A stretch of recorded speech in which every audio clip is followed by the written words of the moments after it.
নতুন ধানে নতুন প্রাণে চলো মাতৃ পিঠার গ্রানে স্লোগানে দক্ষিণ আফ্রিকায় বসবাসরত বাংলাদেশি নারী উদ্যোক্তা ফোরামের উদ্যোগে শীতকালীন পিঠা উৎসব ও বস্ত্রমেলা 2024 অনুষ্ঠিত হয়েছে।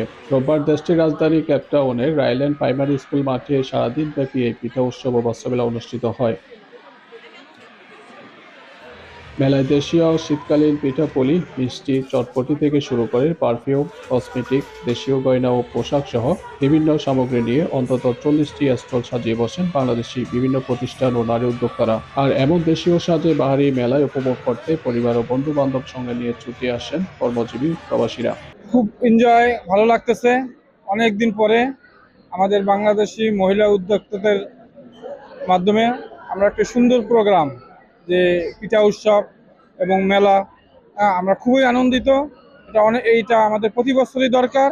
আমরা অনেক দিন পরে এটা পেয়েছি, আমরা আনন্দিত এবং বাংলাদেশ কমিউনিটি সবাই আনন্দিত।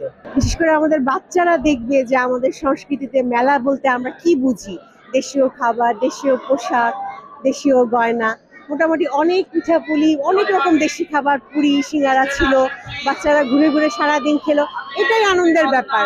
দক্ষিণ আফ্রিকায় বসবাস করা শিশু কিশোর শিক্ষার্থীরা মেলায় বিভিন্ন বাংলাদেশি খাদ্যপণ্য, পোশাক, সংস্কৃতির সঙ্গে পরিচিত হতে পেরে আনন্দ প্রকাশ করে। এছাড়া উৎসবমুখর পরিবেশে বড়দের মাঝেও মেলাটি উপভোগ্য হয়ে ওঠে।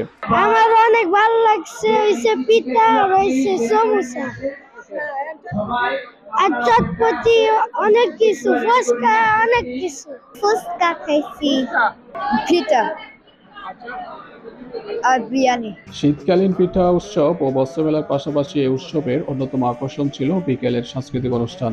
এছাড়া বিকেলে মানুষের সমাগম বাড়লে স্টলগুলিতেও ভিড় বাড়তে থাকে। আর লোক সমাগম বেশি হওয়ায় বেচাকেনা করে সন্তুষ্ট হন স্টল মালিকেরাও।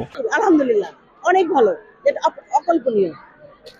লাস্ট ইয়ার অলসো আমি আমি সবচাইতে বেশি বেচাকেনা করছি, ইনশাল্লাহ এবারও একই তাই হবে।